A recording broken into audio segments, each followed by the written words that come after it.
I'm Richard Larry Weaver. I'm here at the 50th reunion of the deliberate attack of the USS Liberty by Israel. And I was a seaman bosun mate on the Liberty, and I was on the fantail with Fred, and we were trapped back there, and thought he was going to jump ship, so I grabbed a hold of him and threw him in the offset and got on top of him each straight. And I come out and see which way the jets were coming in. They were coming from the bow, about 10 degrees port, another one 10 degrees starboard, and they were making big circles. That was their attack.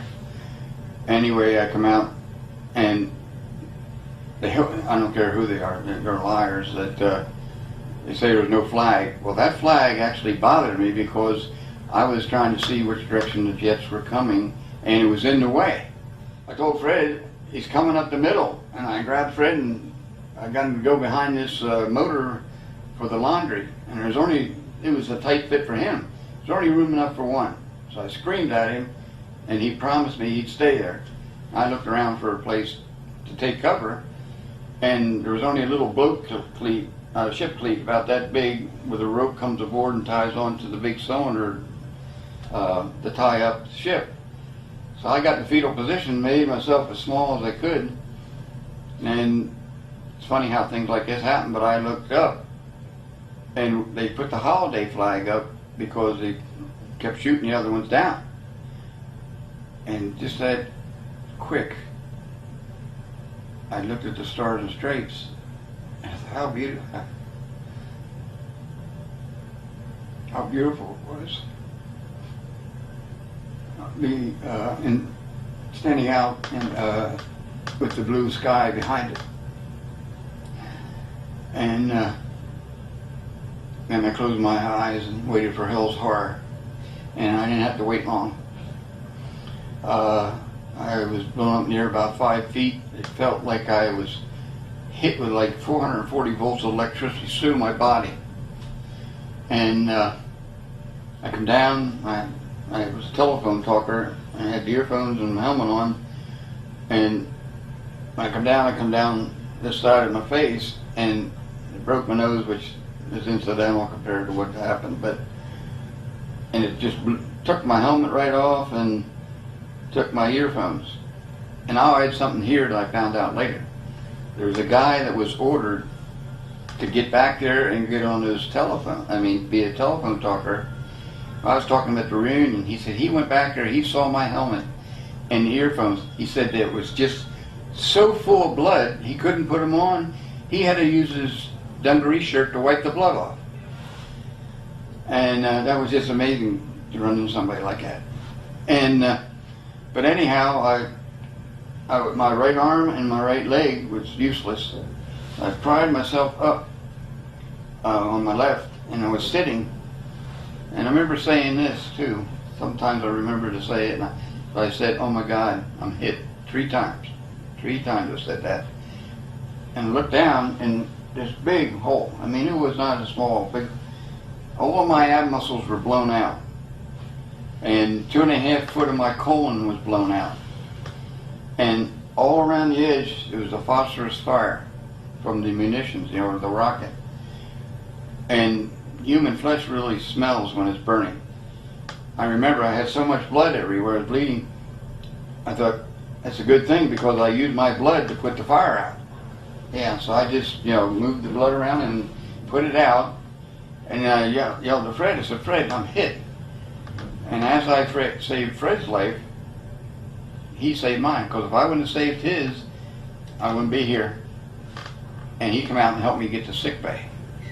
When I got in sick bay, Dr. Kiefer they put me up on the table, and Dr. Kiefer started working on me. Wonderful man. And he was taking scissors and clamping off, because I was just bleeding. Hard to believe how much you can bleed. And he got the bleeding stopped, and he was going to sew them shut, just as a triage thing, and take care of me later. But he just got that done, and then a rocket came through from where I was laying to the left side of the sick bay, and shrapnel struck the dock keeper right in the abdomen here. I don't know how many pieces he had, because I wasn't in a good position, and as I said many times, I was probably in a really high state of shock, because I received 140 shrapnel wounds. And the reason I can state that with accuracy is I asked, when I came out of the coma in America, I asked Dr. Flynn, who did 2 life-saving operations on that ship in America, and I said, how do you know I had 140 shrapnel wounds? He said, I had to dress every damn one of them. He said, I counted them. I know what you had. I said, okay. Well, I just want to be sure I'm not just throwing a number out there, you know. And so anyhow, the doc put a life jacket on, put some 4x4s and a life jacket on to stop his bleeding. What was bad, he turned around, and where the doc was working on me, operating on me, I was just bleeding all over the place again, like he didn't even touch me. I was just squirting on the floor, on the metal tray, and anyhow, he started working, and he scissored him, tied him off, and then after he tied him off, and he said to me, he said, we're going to put you on the deck. Is that okay? I said, yes, sure. And he stuffed some, like a cylinder of gauze, I guess, in there to stop up any small bleeders until he could look at me later. And I was laying on the floor, and that metal tray I told you about had a lip on it, about maybe an inch and a half high. And he got these big brown paper towels. There was a roll, and 2 corpsmen, they took it and were going to get ready for the next injured so they could work on them. And nobody came in while I was there, but they wanted to prep, and surely they knew there were going to be more people. And they went and wiped that table off, and when they did, and they hit the end of the lip on the table, my blood just splattered all over the wall. And I'm laying there, and you're 21 years old, and you can't help to think that was part of me. And that burns in your brain, along with a lot of other things. And anyhow, after that, then said about prepare for torpedo run the starboard side. And I've been through enough drills in the Navy that I actually was good at it. My times were always good, getting the GQ and all that. And I took pride in that. And I took pride in everything I did in the Navy. And because I served my country well. And that's the way I felt. And I said, Fred, if you call a man ship, I said, you get me out of here and get me the life red. And I said, put a life jacket on me. And he did. And then the strap comes down low on our life jacket. The dock keeper's life jacket, was a bulkier looking, older style jacket. Well, when he inflated the CO2s of mine, it just pulled that strap on my back. That's the first time I realized how badly I was wounded in my back. And I had unbelievable amount of shrapnel near my spinal cord. I mean, Dr. Flynn told me there was one piece that was about 1/16 of an inch from severing it. He said, I don't know how in the hell it didn't, that you're ill, because they had to learn to walk in America, and I can only do 3 steps. But he was checking out my motor skills. I know that's what he was doing.